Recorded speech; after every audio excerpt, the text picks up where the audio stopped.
The dim glow of pre-dawn light barely touched the Langford building at 5:15 a.m. on July 30, 2025, when Gloria, a poor black cleaner, began scrubbing its marble floors.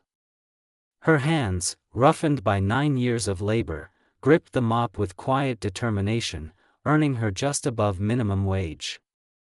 Yet her sharp eyes missed nothing: whispers behind glass walls, misplaced trash, the hurried steps of the elite.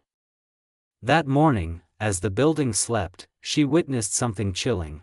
Cal, the billionaire CEO, Mason Langford's best friend and business partner, alone in Mason's office, forging a signature and copying confidential files. Her heart raced, a knot of dread tightening in her chest.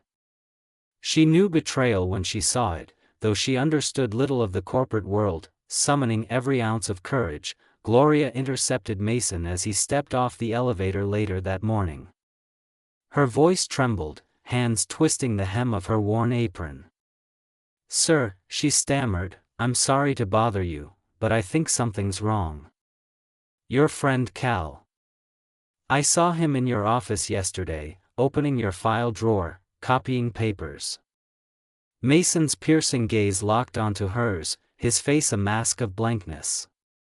No nod, no thanks, just silence, before he brushed past her. Gloria's stomach dropped, fear flooding her veins. Had she overstepped?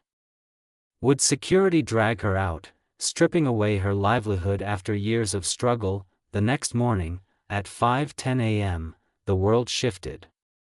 Security trucks rumbled outside, their lights flashing against the glass facade.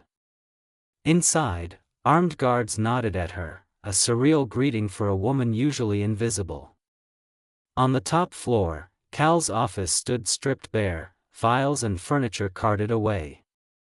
Mason stood amid the chaos, his usually impeccable suit wrinkled, his expression heavy with a mix of relief and regret. He turned to Gloria, his voice low. "You were right." Later that day, Mason summoned her to his office, a pristine sanctuary of leather chairs and floor-to-ceiling windows she'd never dared enter.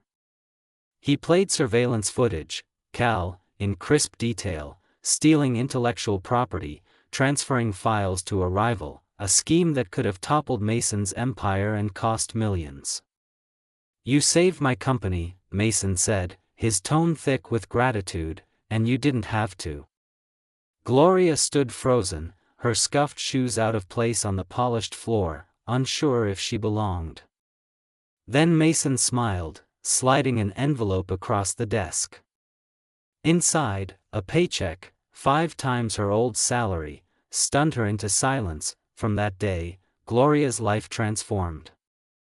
She arrived early as always, her kindness a soft presence, but now she wore a badge reading, Internal Operations Analyst. She never sought revenge or reward, her act was born of instinct, not ambition. Yet that one brave moment lifted her from the shadows. Mason, humbled, began trusting fewer titles and listening more to people like Gloria, those overlooked yet perceptive souls who see truths others miss. As she settled into her new role, she wondered about the quiet wisdom walking past us all. Dear story lovers, if this touched you, drop a thumbs up and share your city in the comments.